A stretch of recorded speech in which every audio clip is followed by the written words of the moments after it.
Hey, I'm Brian Stelter, and this is Reliable Sources. With the aftermath of another terror attack filling television screens right now, let's get right to the breaking news out of London. 7 people dead there, 48 wounded. Now we're told 36 victims are still in the hospital at this hour after Saturday night's attack. First, 3 terrorists rammed a white van into pedestrians on the London Bridge. Then the assailants went on a stabbing spree. The terrorists were killed by police. Now, new this morning, British officials say that 12 people have been arrested in connection with the attack. Joining me now with the latest from London, Clarissa Ward, CNN's senior international correspondent. Clarissa, we've just heard from the National Health Service that 21 of those patients remain in critical condition. This indicates some of those stabbing wounds were quite severe. What's the latest where you're at?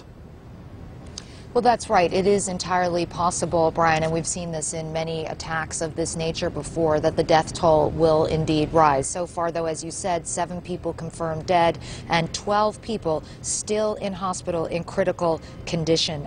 Meanwhile, we're also learning that 12 people have been arrested this morning. Notwithstanding that, there has not been a decision made, Brian, to lift the threat level to critical. It is currently on severe, which is the second highest level. After the Manchester attacks, the threat level was elevated to critical. But in this instance, the impression that we're being given is that they do believe that there is not a larger network beyond the 3 attackers who, as you said, were killed on the scene, shot dead by police. And I should add, according to British authorities, shot dead within 8 minutes. This was an incredibly rapid response from British police authorities, obviously taking some pride in that, although there is some real concern because there have now been 3 terrorist attacks in the United Kingdom, Brian, in as many months. And we also heard from the British Prime Minister Theresa May today, who was standing here behind me just a few hours ago, who said that 5 other credible terrorist plots have been foiled in that time too. So that's 8 terrorist plots in just a few months. So clearly Britain coming to terms with the fact that it does have a major problem. We heard Prime Minister May articulate some possible ways of dealing with this problem. But the most important thing, or the most marked thing, I think, that she said was Britain has been too tolerant for too long. And there is a need now to reassess or reevaluate some counterterrorism protocol, particularly the issue of how long you can detain a suspect without charging them.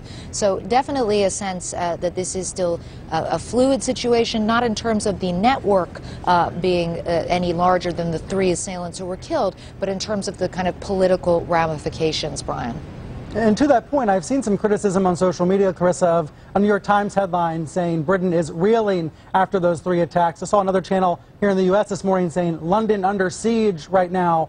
How true is that? What does it actually feel like there in London?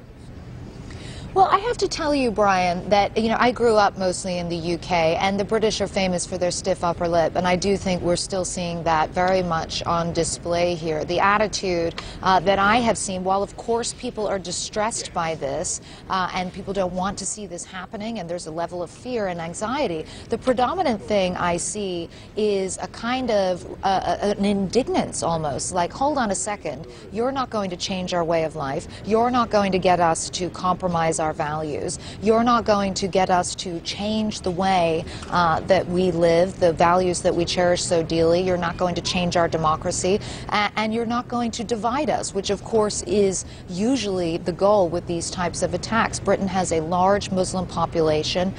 There is a lot of chatter from ISIS quarters about the need to kind of destroy this so-called gray zone of Muslims who live in the West. But so far, the response that we're seeing from most British people on the streets of London, Brian, is no thank you very much. We're the United Kingdom, and we intend to remain that way.